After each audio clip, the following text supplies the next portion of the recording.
අපි අන්බොක්සිං එකේදී කතා කරා බොඩි එකේ සපෝටින් පාර්ට්ස් ටිකක් තියෙනවා කියලා.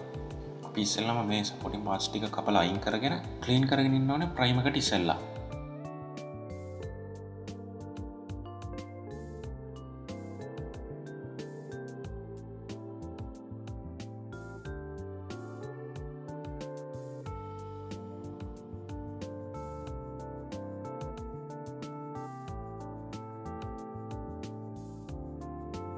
මම මෙතනදී යූස් කරන සෑන්ඩින් ස්ටික් එක මම ගෙදරදී හදාගත්ත එක. මම ඉස්සරහට වීඩියෝ එකක් දානවා කොහොමද මේ වගේ සෑන්ඩින් ස්ටික් එකක් හදාගන්නේ කියලා.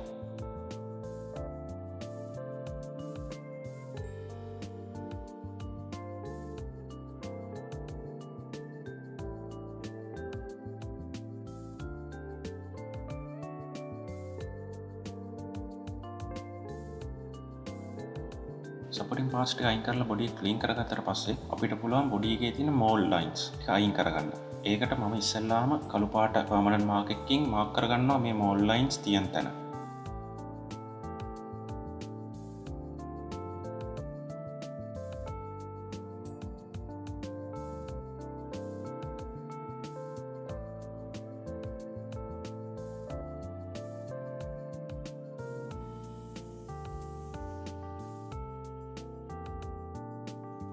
ඊට පස්සේ මම මේ කළු පාට මාක් එක යනකම් සෑන්ඩින් ස්ටික් එකකින් සෑන්ඩ් කරගන්නවා. කළු පාට මාක් එක යනවා කියලා කියන්නේ මෝල් ලයින් එකක් ගොඩක් දුරට අඩු වෙලා තියෙනවා කියන එක.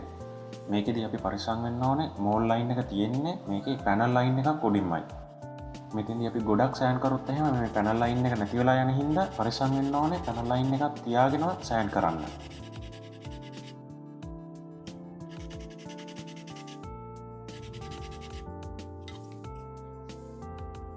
ඊට පස්සේ මම මේ බොඩි එකේ තියෙන අනිත් පැනල් ලයින් ටික පැනල් ලයින් එන්ග්‍රේවින් ටූල් එකකින් පොඩ්ඩක් හාරලා පාද ගන්නවා. මොකද අපි මේකේ ප්‍රයිමර් කෝඩ් දෙකක් ඇප්ලයි කරලා පේන්ට් කෝඩ්ස් දෙකකුත් ඇප්ලයි කරලා අපි ඊට පස්සේ ක්ලියර් කෝඩ් දෙකක් විතරක් ඇප්ලයි කරාට පස්සේ ගොඩක් වෙලාවට පැනල් ලයින් එක වැහිලා යන්න ඉඩ තියෙනවා. ඒකින්ද ඒක වළක්ව ගන්න තමයි පොඩ්ඩක් මේ පැනල් ලයින් ටික හාරලා ආපහු ටිකක් ගැඹුරු කරගන්න.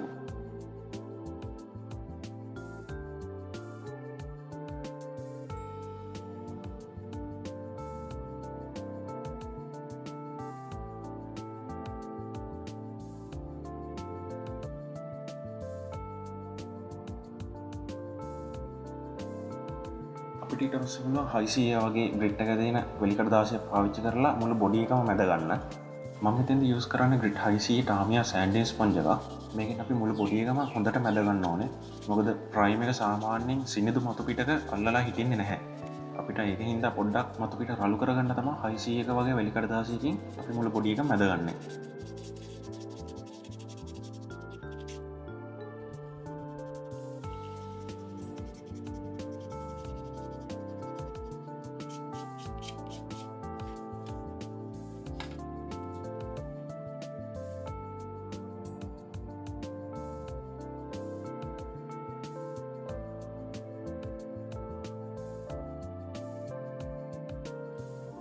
බොඩි එක හොඳට සුද්ධ කරාට පස්සේ මම ප්‍රයිම් එකට මූව් වෙනවා. මම මේකෙදි පාවිච්චි කරන්නේ ටාමියා ලික්විඩ් සර්ෆේස් ප්‍රයිම් එක. මේ ප්‍රයිම් එක සාමාන්‍යයෙන් 1:1 අනුපාතයක් තමයි දිය කරගන්නේ. ඒ වුණාට එයා බ්‍රෂ් එකෙන් හරියට ෆ්ලෝ එක එන්නේ නැත්නම් මම තව චුට්ටක් දාලා දිය කරගන්නවා. ප්‍රයිම් එක ඇප්ලයි කරද්දී මම පළවෙනියටම කරන්නේ ඉස්සෙල්ලාම ස්ප්‍රේ කරන්න අමාරු තැන් මිස් වෙන්න පුළුවන් තැන් ටික ඉස්සෙල්ලා ස්ප්‍රේ කරගෙන ඉන්නවා. ඊට පස්සේ මුළු බොඩි එක පුරාම ලයිට් කෝට් එකක් යනවා නිකන් මීදුම වගේ. ඒක ඉවරනට පස්සේ විනාඩි 10ක් විතර තියලා මම දෙවෙනි කෝට් එකට යනවා. දෙවෙනි කෝට් එක ටිකක් තදට ඇප්ලයි කරනවා. ඒකත් විනාඩි 10ක් 15ක් වගේ වේලෙන්න තියලා අන්තිම කෝට් එකට ගිහිල්ලා ඒක පොඩ්ඩක් තික් විදිහට ස්ප්‍රේ කරලා ඉවර කරනවා. ප්‍රයිම් එක ඉවරනට පස්සේ මතු පිට රළොයි වගේ නා දූවිල්ල එහෙම වැදිලා තියෙනවා නම් අපිට පුළුවන් 3000 ග්‍රිඩ් වගේ එකට දාසියෙන් මැදලා ඒව ටික අයින් කරගන්න. එහෙම නැත්නම් අපිට කෙලින්ම පේන්ට් එකට යන්න පුළුවන්.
මේ බිල්ඩ් එකේ කලර් එක විදිහට මම තෝරගත්තේ ජර්මන් ග්‍රේ කියන කලර් එක. ටාමියා ස්ප්‍රේ කෑන් එකක් මම ගත්තේ. ටාමියා TS4 තමයි ජර්මන් ග්‍රේ කියන්නේ. පළවෙනිට මම ප්‍රයිම් එක වගේම අමාරු තැන් වලට පොඩ්ඩක් ඉස්සෙල්ලා ස්ප්‍රේ කරගෙන ඉන්නවා. ඊට පස්සේ ෆස්ට් කෝට් එක ලයිට් කෝට් එකක් විදිහට මුළු බොඩි එක පුරාම ස්ප්‍රේ කරනවා. මේකත් විනාඩි 10ක් 15ක් වගේ වේලෙන් ඇරලා සෙකන්ඩ් කෝට් එකයි තර්ඩ් කෝට් එකයි ගහනවා. ඒ කෝට්ස් දෙක අතර විනාඩි 10ක් 15ක් වගේ වේලෙන් ඇරලා තමයි මම පේන්ට් එක ඇප්ලයි කරන්නේ.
මේ බිල්ඩ් එකට මම යන්නේ ටූ ටෝන් පේන් ජොබ් එකක්. ඒ කියන්නේ බොඩි එක ජර්මන් ග්‍රේ කරලා යට කොටස් ටික සෙමි ග්ලොස් බ්ලැක් කරන්නේ. ඒක තව පොඩ්ඩක් කැපිලා පේන්න ඕනේ හින්දා මම බොනට් එකේ රේසින් ස්ට්‍රයිප්ස් දෙකක් ඇප්ලයි කරන්න හිතුවා.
ඊට පස්සේ මම ක්ලියර් කෝට් එකට ඉස්සෙල්ලා මේකේ තියෙන ඩිකේල්ස් ටික අලවගෙන ඉන්නවා. ඉස්සෙල්ලාම ඉස්සරහා ළඹගිනි ඩිකේල් එක අලව ගන්නවා. ඊට පස්සේ රියර් වින් එකේ තියෙන බ්‍රේක් ලයිට් එක මම අලවගෙන ඉන්නවා ක්ලියර් කෝට් එකට ඉස්සෙල්ලා.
ක්ලියර් කෝට් එකත් මම ප්‍රයිම් එකයි පේන්ට් එකයි ඇප්ලයි කරපු විදිහටම තමයි ඇප්ලයි කරන්නේ. ඉස්සෙල්ලාම අමාරු තැන් ටික මිස් වෙන්න පුළුවන් තැන් ටික පොඩ්ඩක් ස්ප්‍රේ කරලා ඉවර වෙලා පළවෙනි කෝට් එක මිස්ට් කෝට් එකක් ලයිට් කෝට් එකක් ඇප්ලයි කරලා ඉන්නවා.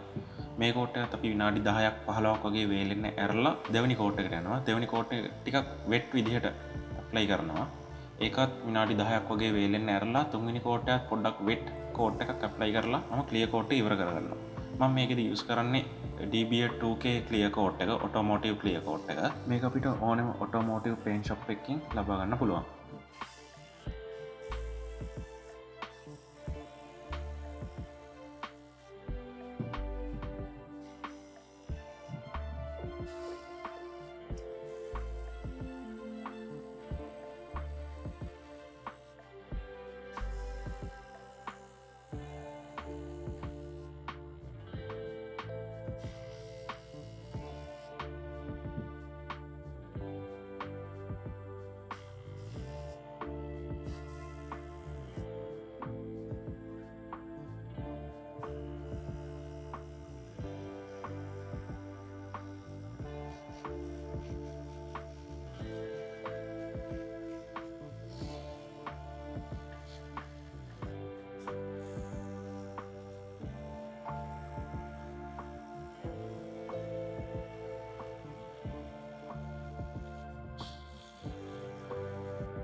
මේ වීඩියෝෙදි මම කතා කරේ බොඩි එක කොහොමද ප්‍රයිමර් එකට ප්‍රිපෙයාර් කරගන්නේ ඊට පස්සේ කොහොමද පේන්ට් ක්ලියර් කෝට් ඇප්ලයි කරගන්නේ කියලා. ඊළඟ වීඩියෝ එකේදී අපි බලමු කොහොමද ඉන්ටීරියර් එක චැසි එක අපි හදාගන්නේ කියලා. ඔයාලා කැමති නම් මේ වීඩියෝ එකට ලයික් කරලා ෂෙයා කරන්න. මොනවා හරි ඔයාලට කියන්න තියෙනවා නම් කමෙන්ට් එකක් දාන්න දෙනවා නම් පල්ලෙහා කමෙන්ට් සෙක්ෂන් එකෙත් දාන්න. ඒ වගේ මම මේ බිල්ඩ් එකේදී පාවිච්චි කරන ටූල්ස්, පේන්ට්ස් වගේ දේවල් ගත්ත තැන්වල ලින්ක්ස් පල්ලෙහා ඩිස්ක්‍රිප්ෂන් එකෙන් දාලා තියෙනවා. ඒ වගේ ඔයාලත් මොඩල් කිට් එකක් ගන්න ආසයි නම් මොඩල් කිට් එකක් ගන්න පුළුවන් තැන්වල ලින්ක්ස් මම පල්ලෙහා ඩිස්ක්‍රිප්ෂන් එකේ දාලා තියෙනවා.